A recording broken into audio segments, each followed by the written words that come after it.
Alright class, welcome back. Today we're delving into a fascinating area of anthropology, the study of play. Now, when you hear the word play, you might immediately think of children's games or recreational activities. And while those are certainly part of it, the anthropological perspective on play goes much deeper. We're interested in how play functions in different cultures, across age groups, and its significance beyond mere entertainment. First, let's consider the cross-cultural variations in play.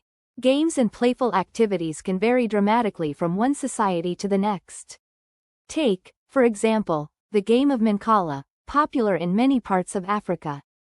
It's not just a pastime, it reflects societal values around strategy, resource management, and community interaction. Similar insights can be gleaned from studying the rituals and playful ceremonies of indigenous cultures worldwide, many of which incorporate elements of performance, music, and storytelling. Secondly, and perhaps surprisingly, play isn't confined to childhood. Many cultures incorporate play into adult activities, from competitive sports to elaborate festivals and rituals.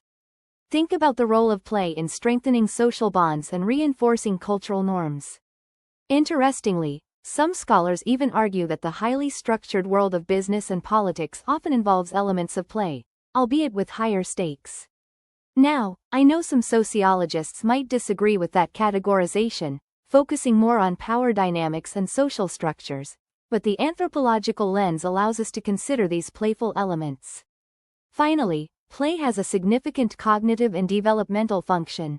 While this is especially pronounced in children, who use play to explore their environment, learn social rules, and develop problem-solving skills, it continues to be important in adulthood. Play can foster creativity, enhance cognitive flexibility, and even promote emotional well-being.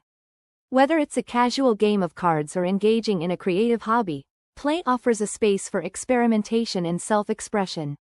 So, as we move forward in this course, I want you to think critically about the multifaceted nature of play. It's not just a frivolous activity, but a fundamental aspect of human behavior with deep cultural, social, and psychological implications.